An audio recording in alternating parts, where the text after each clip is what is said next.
السلام علیکم dear student. 38 number سبق میں آج ہم پڑھیں گے الفصل الثالث فی الحروف الغیر العاملہ۔ حروف غیر عاملہ کے متعلق بتانا چاہتے ہیں، وہ حروف جو عمل نہیں کرتے۔ وہی 16 نوع، اس کی 16 قسمیں ہیں، وہ آپ کو یہاں بتانا چاہتے ہیں۔ الاول حروف التنبیہ، پہلے نمبر پر کیا ہے؟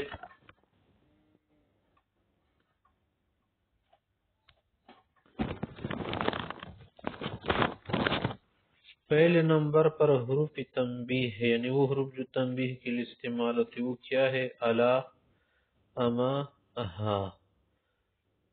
ان کا معنی بس ہوتا ہے جو مقصد حاصل کرنا ہو ان کے لیے یوز ہوتے ہیں، لیکن لفظی طور پر کوئی خاص عمل نہیں کرتے کہ کسی لفظ کو رفع نصب جر وغیرہ تھے۔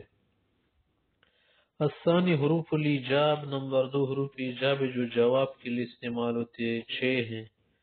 اگر کوئی آپ سے پوچھے مثلا تو آپ یا نعم کہیں گے یا بلا۔ الیس ذلک بقادر علی ان یحیی الموتى، بلا۔ اجل، یعنی بالکل جو آپ کہہ رہے صحیح کہہ رہے۔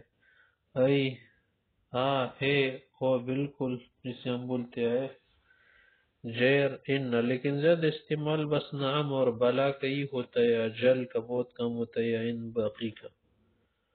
الثالث حروف التفسیر، اور تیسرے نمبر پر حروف تفسیر جو وضاحت کے لیے استعمال ہوتے ہیں، وہ 2 ہے، ایک ای ہے اور ایک ان ہے۔ وَنَادَيْنَاهُ، ہم نے اسے آواز دی، یعنی کس کو؟ یعنی ای یا ان یا ابراہیم، ابراہیم علیہ السلام کو ہم نے آواز دی۔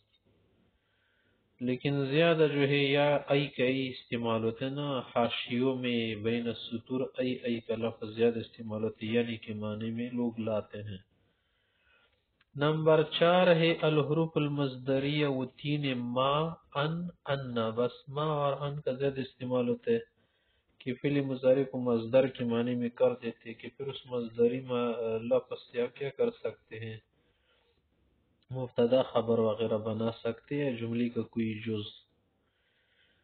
حرف ما و ان يدخلان على الفعل، ما اور ان جو فعل پر داخل ہو جاتے ہیں نا، ويجعلانه بمعنى المصدر، مصدری معنی میں کر دیتے ہیں۔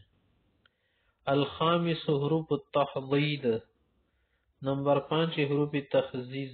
حروف تخزیز کیسے کہتے؟ تحزیز، کسی بات پر ابھارنا، برانگیختہ کرنا، تیز کرنا، سستی وستی یا کچھ ہو رہا ہو تو اسے ہٹانے کے لیے لوگ کرتے اللہ، یا پشیمان کرنے کے لیے، ندامت کے لیے، پچھتاوا دینے کے لیے کہ تم اسے کیوں نہ کر پائے، کرتے نہ تو یہ ہوتا اللہ، حلا، لولا، لوما۔ السادس نمبر 6 ہے حروف التوقع۔ توقع کا کیا معنی؟ کسی کام کے لیے کسی کام کا متوقع ہو جانا، واقع ہو جانا، اس کا قریب ہو جانا، وقوع کا یقینی ہو جانا یا قریب الوقوع ہو جانا۔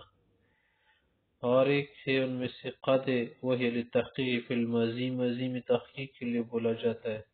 قد افلح المؤمنون الذین هم فی صلاتهم خاشعون، قد افلح من تزکا۔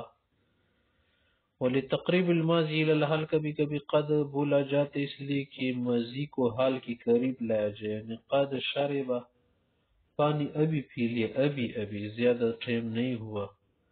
وللتقلیل فی المضارع، مضارع میں کم معنی کے لیے استعمال ہوتے ہیں، قلت والا معنی پھر لیا جاتا ہے۔ قد یفہمو، کبھی کبھی سمجھتے لیکن زیادہ نہیں سمجھتا۔ قد یعقلو، کبھی کبھی عقل میں اس کی بات آ جاتی، منڈی میں، ورنہ بد کیا ہے نہیں سمجھ پاتا۔